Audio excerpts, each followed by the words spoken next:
సరిగ్గా ఏడాది క్రితం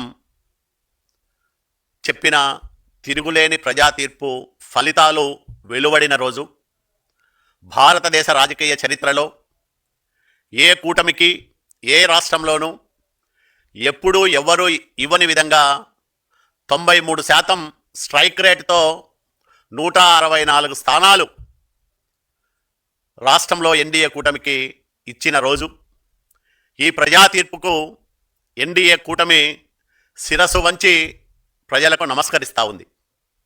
ప్రజలిచ్చిన అధికారాన్ని ఒక బాధ్యతగా భావించిన ముఖ్యమంత్రి నారా చంద్రబాబు నాయుడు గారు, అట్లాగే ఉప ముఖ్యమంత్రి పవన్ కళ్యాణ్ గారు, ప్రధానమంత్రి నరేంద్ర మోడీ గారి ఆశీస్సులతో అనేక ప్రజా సంక్షేమ కార్యక్రమాలు చేపడుతూనే రాష్ట్ర అభివృద్ధికి ఏడాది కాలంలో బలమైన పునాదులు వేయగలిగారు.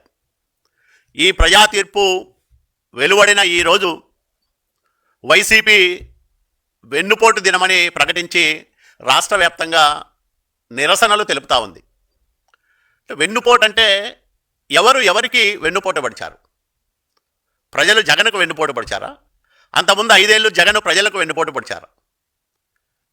ఎన్డీఏ కూటమికి గత ఎన్నికల్లో 1,83,58,743 మంది ఓట్లేశారు ఈ రాష్ట్ర ప్రజలు. అంటే 55.2% మంది ఓట్లు ఎన్డీఏ కూటమికి వేశారు. ఈ 1,83,00,000 మంది తీర్పును వెన్నుపోటుగా చిత్రీకరిస్తున్న జగన్మోహన్ రెడ్డిని ఏమనాల? ఒక రాజకీయ పార్టీకి అధ్యక్షుడిగా ఉండి 5 ఏళ్ళు ఒక రాష్ట్రానికి ముఖ్యమంత్రిగా పనిచేసిన వ్యక్తి ప్రజా తీర్పును అపహాస్యం పాలు చేసే విధంగా, ఓట్లేసిన ప్రజలను అవమానించే రీతిలో ఈ రకమైన వెన్నుపోటు దినమని ప్రకటించడం అనేది అత్యంత దుర్మార్గమైన చర్య. ఎవరికి వెన్నుపోటు పడిచారో జగన్మోహన్ రెడ్డి ఆత్మ పరిశీలన చేసుకోవాలి. అంటే ఇంత గొప్ప తీర్పు ఇచ్చిన ప్రజలను అవమానించే విధంగా దానికి ఆ రకమైన పేరు పెట్టడం అనే దుస్సాహసానికి జగన్మోహన్ రెడ్డి ఎందుకు ఒడిగడతా ఉన్నాడు? అతని మానసిక పరిస్థితి ఏ విధంగా ఉంది అని మనం సమీక్ష విశ్లేషణ చేసుకోవాల్సిన సమయం వచ్చిందని ప్రజానీకానికి మేము విజ్ఞప్తి చేస్తూ ఉన్నాం. ఎందుకంటే రాజకీయాల్లో అనేక మంది నాయకులు వస్తూ ఉంటారు, పార్టీలు వస్తూ ఉంటాయి, ఎన్నికల్లో పోటీ చేస్తూ ఉంటాయి. కొన్ని పార్టీలు 10 ఏళ్ళు 20 ఏళ్లకు కనుమరుగవుతూ ఉంటాయి. జగన్మోహన్ రెడ్డికి 2019లో ప్రజలు 151 స్థానాలు ఇచ్చి గౌరవించారు. మేము ఆ రోజు వెన్నుపోటు అనలేదే, ప్రజా తీర్పును గౌరవించాం. 5 సంవత్సరాలు ప్రజలు జగన్మోహన్ రెడ్డికి ఈ రాష్ట్రాన్ని పరిపాలన చేయమని అవకాశం ఇస్తే జగన్ చేసిన ఆకృత్యాలు ఎన్నో ఒకసారి మననం చేసుకోమని అడుగుతా ఉన్నా నేను.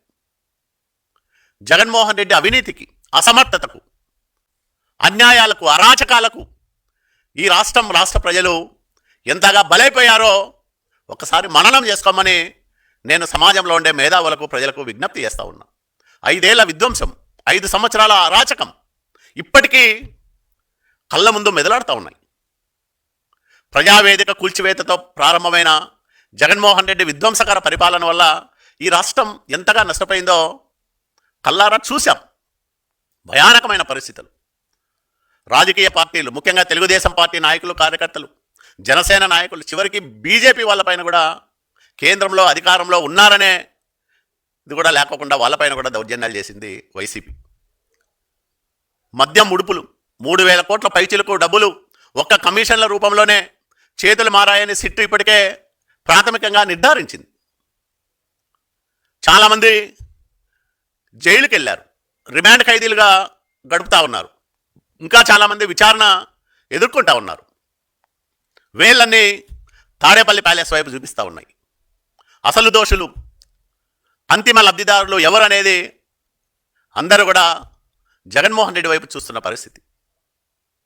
అంటే నీ నకిలీ మద్యానికి, జే బ్రాండ్లకు, నాసిరకం మద్యానికి 1000 మంది చనిపోయిన మాట వాస్తవం కాదా జగన్మోహన్ రెడ్డి అని నేను అడుగుతా ఉన్నా.